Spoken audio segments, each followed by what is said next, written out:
पुत्र हनुमान, स्मरण रहे तुम्हारे पास गुरुदेव को ढूंढने के लिए अल्प समय ही शेष है। कल सूर्यास्त से पूर्व ही तुम्हें गुरुदेव को ढूंढकर उन्हें स्वयं को शिष्य के रूप में ग्रहण करने के लिए मनाना होगा। मैं स्मरण रखूंगा देवर्षि। जब तक मैं गुरुदेव को ढूंढकर उन्हें मना नहीं लेता, तब तक मैं एक क्षण भी ना ही कहीं रुकूंगा और ना ही कहीं विश्राम करूंगा।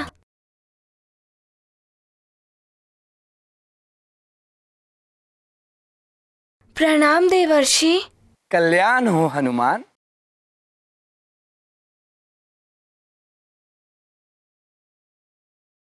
माँ, पिताश्री, आप दोनों मुझे आशीर्वाद दें कि मेरी गुरुदेव को ढूंढने की यात्रा सफल हो।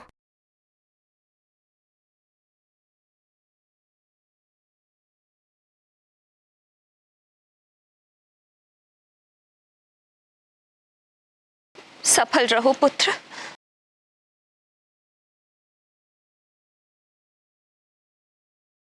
तुम्हें तुम्हारे गुरुदेव अवश्य मिलेंगे पुत्र। मेरा शुभाशीष सदैव तुम्हारे साथ है।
अब हमें प्रस्थान करने की अनुमति प्रदान कीजिए।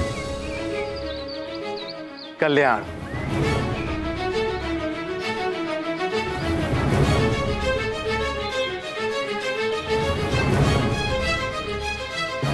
क्या हुआ ऋषिवर? आपके मस्तक पर चिंता की रेखाएं दिखाई दे रही हैं।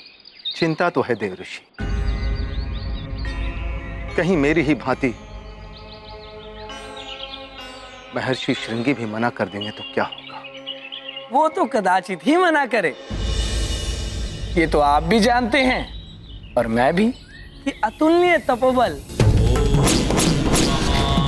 और ज्ञान के भंडार हैं महर्षि श्रृंगी।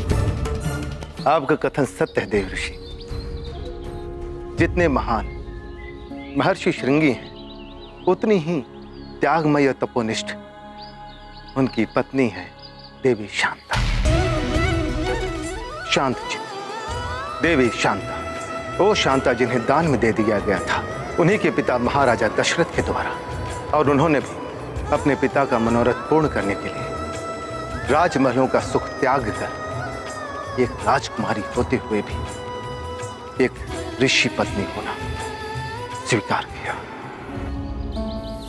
शांता के पति ऋषि श्रृंगी ने ही महाराज दशरथ की कामना पूर्ति के लिए पुत्र कामेष्टि यज्ञ संपन्न कराया था और उसी फल स्वरूप अयोध्या नरेश महाराज दशरथ को श्री राम, लक्ष्मण, भरत और शत्रुघ्न जैसे महान पुत्रों की प्राप्ति हुई।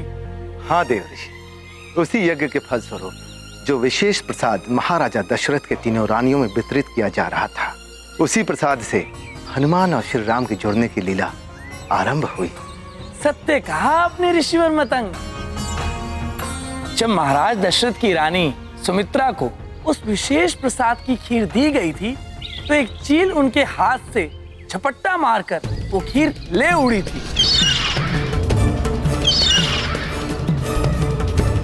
वो चील खीर लेकर उड़ते हुए सुमेरु पहुंची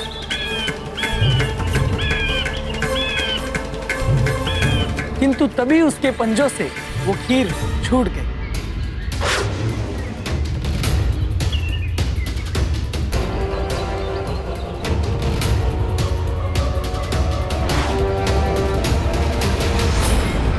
खीर का वो विशेष प्रसाद पुत्र प्राप्ति की कामना लिए तपस्या कर रही देवी अंजना की झोली में जा गिरा और श्रृंगी ऋषि द्वारा किए गए पुत्र कमेष्टि यज्ञ के द्वारा उत्पन्न उसका विशेष दिव्य प्रभाव अंजना की देह में समा गया।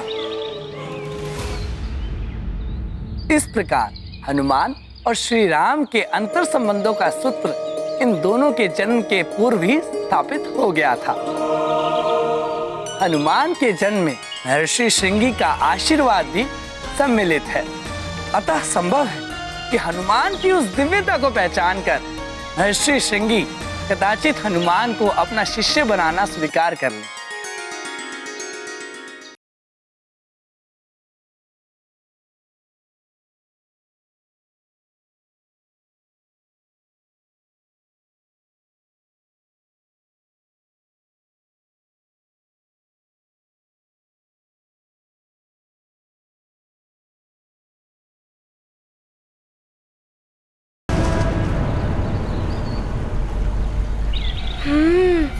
ऋषिवर मतंग ने जिस स्वर्ण कमल वाले सरोवर के विषय में बताया था वो तो यही प्रतीत हो रहा है।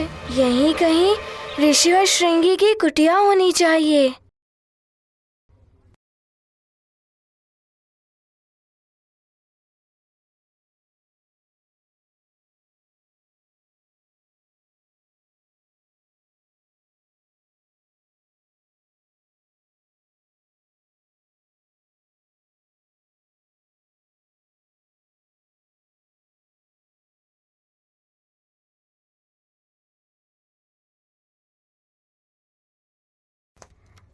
हाँ, वो रही कुटिया। अ।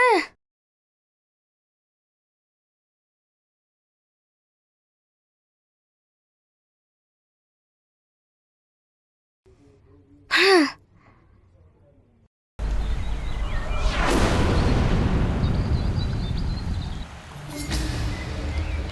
भीतर जाकर देखता हूँ।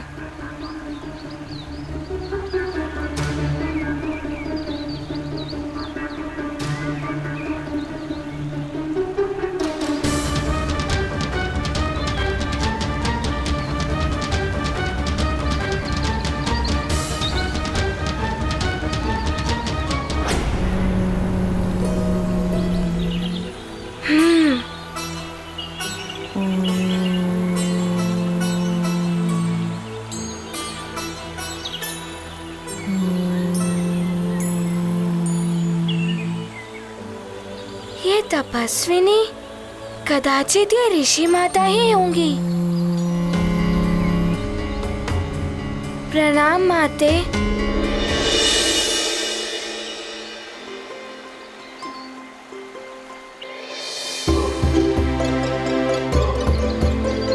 माते, क्या ये महर्षि श्रृंगी जी की कुटिया है? मुझे उनसे अति शीघ्र भेंट करनी है। ये दिव्य आभा संपन्न बालक कौन है? ये प्रतीत हो रहा है जैसे मैं इससे अंतर्मन से जुड़ी हुई हूँ।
क्या सोच रही हैं?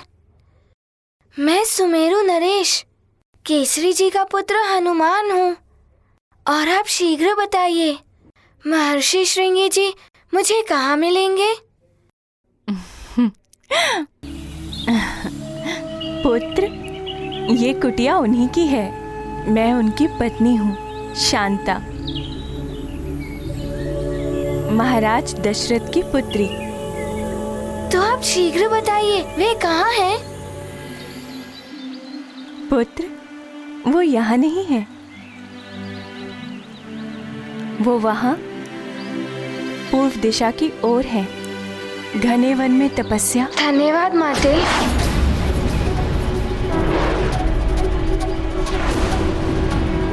रुको हनुमान।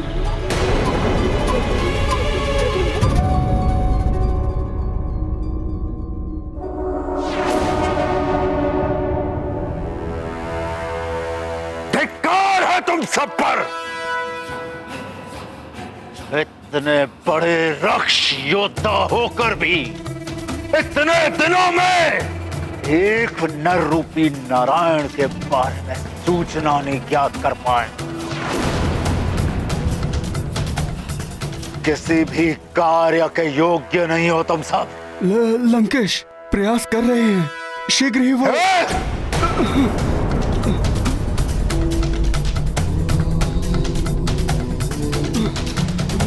प्रयास नहीं, परिणाम चाहिए हमें। यदि वो नारायण का अवतार है तो हम भी दशानन है, दशानन।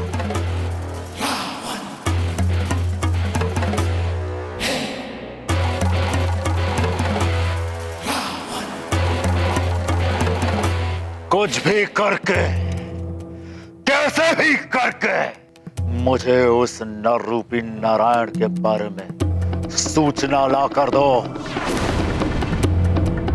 उस नारायण ने संसार को मेरे आतंक से बचाने के लिए अवतार धारण किया है ना।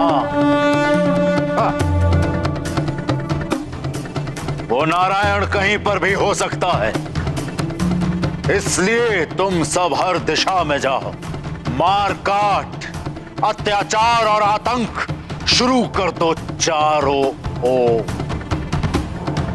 इतनी क्रूरता करो, इतनी क्रूरता करो कि स्वयं क्रूरता भी थर्रा उठे।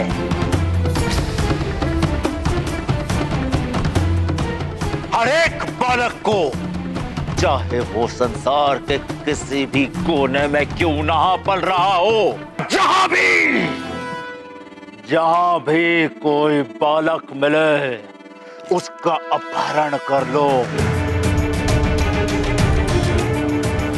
जो तुम्हें रोकने आए उसका वध कर दो।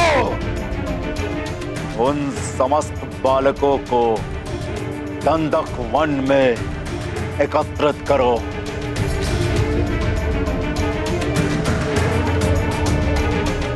जहां मैं स्वयं उस नर रूपी नारायण को मृत्यु दंड दूंगा। देखते हैं नारायणी शक्तियां कैसे सफल होती हैं। जाओ। ऐसा ही होगा महाबली। जय लंकेश, जय लंकेश।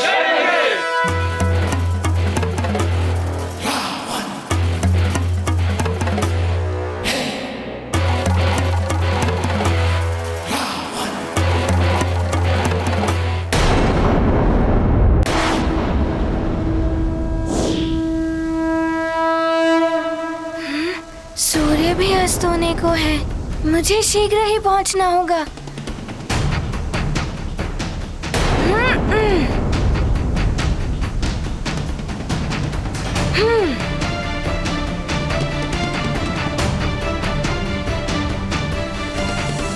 ऋषि माता ने तो इसी दिशा की ओर इंगित किया था, यहीं कहीं होंगे ऋषिवर। बालक हनुमान तो पूरी बात सुने बिना ही चला गया। ऋषिवर विशेष तापस भाव को प्राप्त करने के लिए घोर तप में लीन है। ये तो मैं उसे बता ही नहीं पाई, कहीं कोई अनर्थ न हो जाए उसके साथ।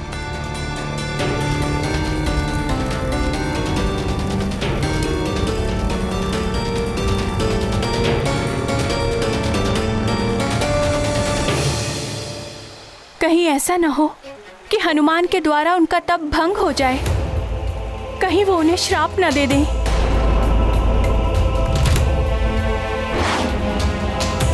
कोई अनर्थ होने से पहले ही मुझे कुछ करना होगा।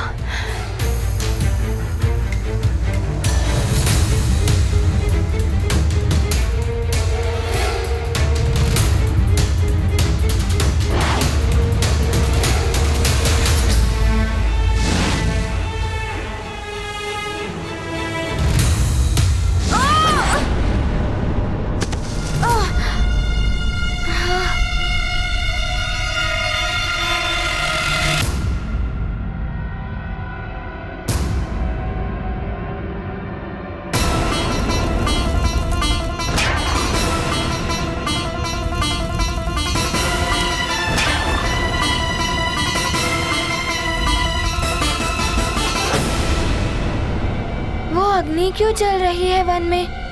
कोई है क्या वहाँ?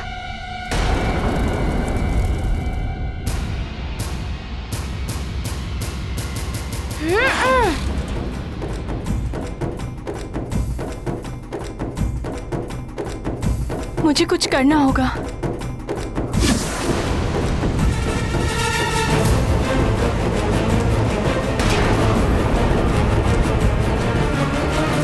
मुझे शीघ्र ही स्वामी के पास पहुंचना होगा।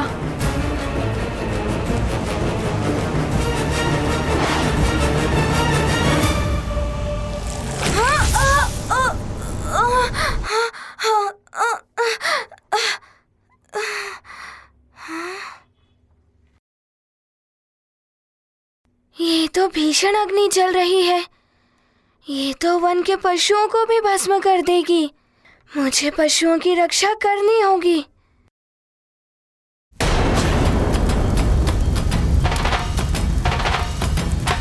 ये तो महर्षि श्रृंगी हैं। मुझे हनुमान को रोकना होगा।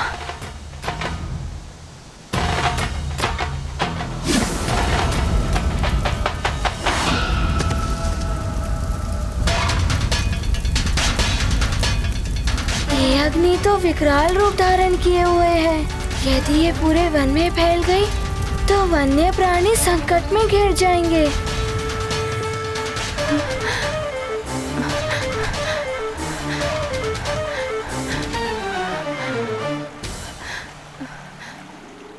इस अग्नि से तो महर्षि श्रृंगी पर भी संकट आ सकते हैं। मुझे इस अग्नि को फैलने से रोकना होगा।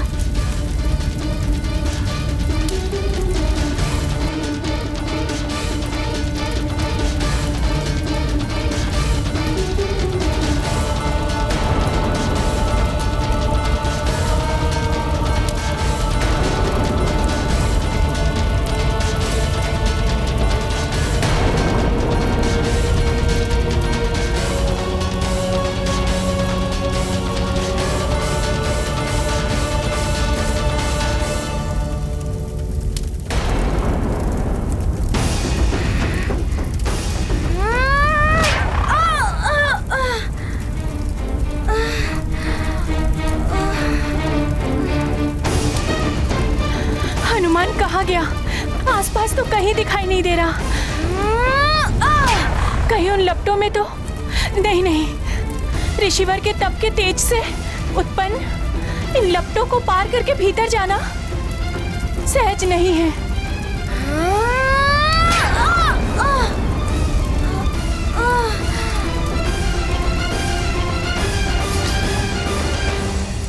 ये अग्नि की लपटें तो मुझे भीतर जाने ही नहीं दे रही हैं। कुछ तो करना होगा।